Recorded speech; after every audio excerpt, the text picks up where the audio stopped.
The listing looked like a mistake. One cabin in the woods, one needs repair. Sold as is. Jacob Turner squinted at the glowing screen of his cracked phone. $1, he almost laughed. He couldn't even buy a decent cup of coffee for that price in Chicago. Still, something tugged at him. Maybe it was the exhaustion in his chest from working double shifts as a mechanic.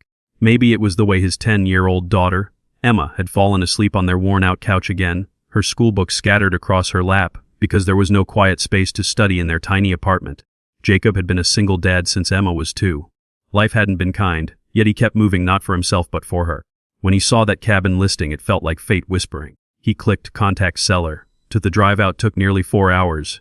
Roads thinned into winding trails and trees pressed closer until they swallowed the sky. When he finally saw it, his stomach dropped. The cabin was small, weather-beaten, with sagging steps and windows clouded by dirt. But Emma's gasp from the back seat made his heart soften. "Daddy, it looks like something from a storybook." Her eyes sparkled like he hadn't seen in months. Jacob smiled. "A dusty, broken storybook," he muttered, but her hope made him swallow the words. The seller was an older woman with silver hair tucked beneath a knitted cap. She introduced herself as Mrs. Harper.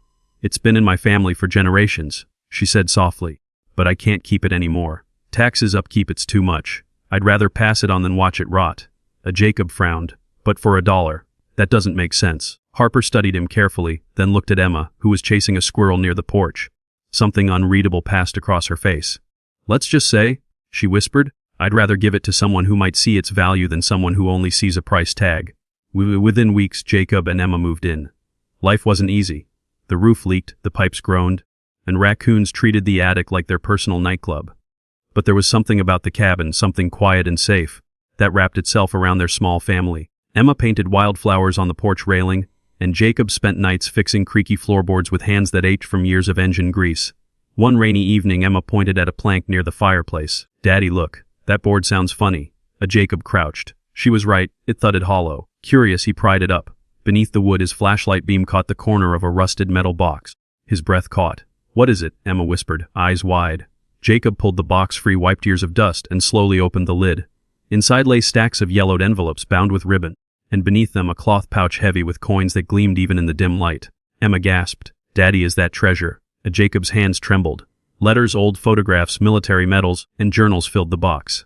The coins were solid gold stamped with dates from a century earlier. It was treasure, but not just of money. It was history. It was someone's life. News traveled fast in small towns.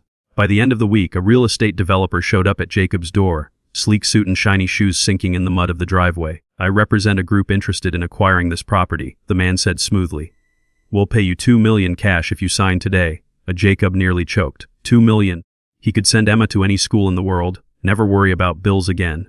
But then he looked at the box resting near the hearth, the letters still faintly smelling of ink and time. The journals told stories of a soldier in World War II, of a love kept alive through letters, of hardship, of survival.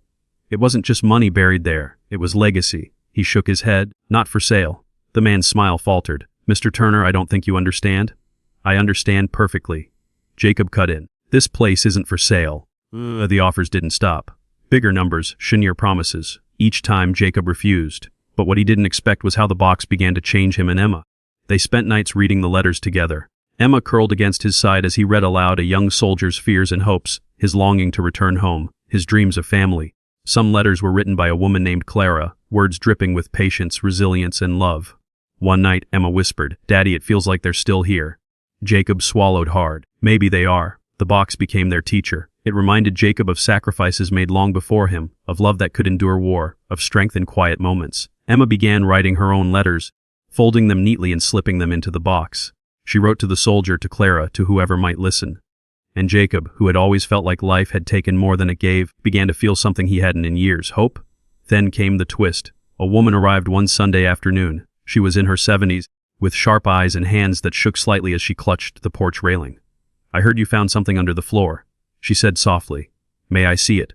Her name was Evelyn. As Jacob handed her the box, she pressed trembling fingers to her lips. Tears streamed down her cheeks as she unfolded one of the letters. "These are my parents," she whispered.